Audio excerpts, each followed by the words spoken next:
Our task as forensic scientists was to determine the hair color, eye color, and ancestral background of 6 unknown samples given to us by police officers.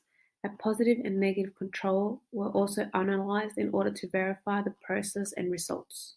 The process for DNA extraction was mostly automated, besides the process of lysis, where the cells are disrupted.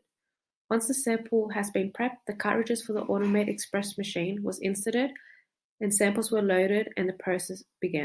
The basic concept behind DNA quantitation was to determine the concentration of DNA in order to determine the ideal amount of DNA for the PCR.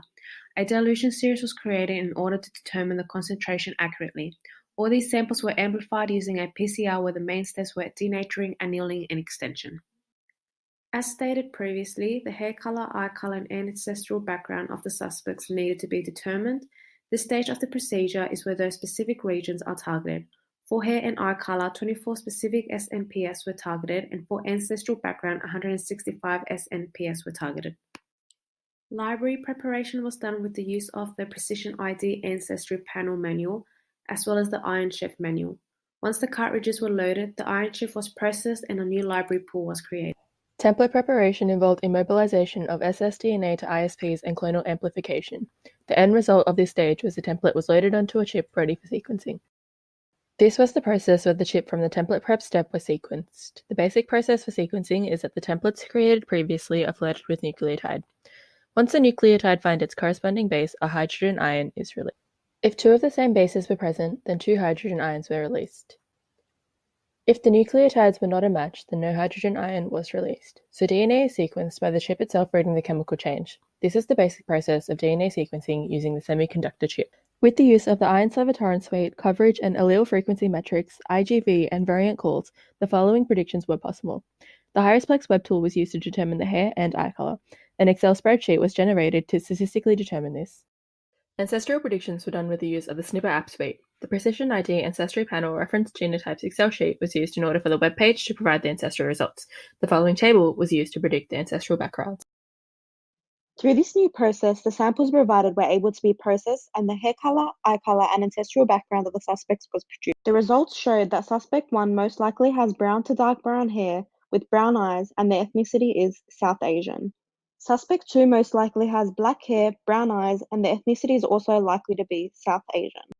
Suspect 3's hair could not be determined due to an error with the process used to read the DNA. The suspect's eye color was likely to be blue and their ethnicity was European. Suspect 4 most likely had black hair and brown eyes, however their ancestral background was ambiguous.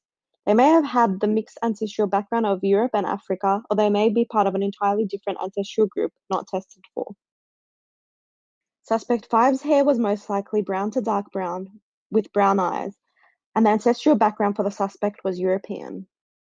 Suspect 6 most likely possessed black hair and brown eyes. They are expected to be of either East Asian or American descent. Precautions need to be taken when using the results obtained by this new process of acquiring traits and ancestral background of an individual just from their DNA alone. The traits targeted in this process can be altered through the environment or through the actions of the suspect. Hair can be dyed or altered so that the results obtained from genetic markers may not be useful. Eyes are similar in that eyes can be changed through contacts or certain medical conditions that can change from the individual's original eye colour.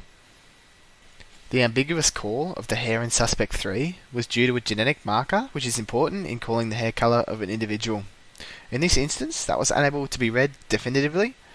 Sequencing errors that occurred did not allow for the call to meet the parameters set for this particular genetic marker.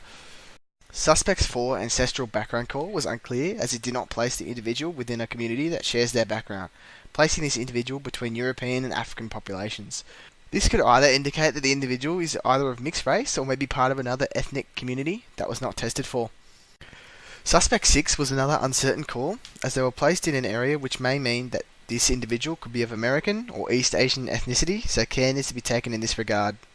Despite the issues acknowledged, the intelligence gathered via the suspect's DNA can be used as a starting point in the search for these particular individuals.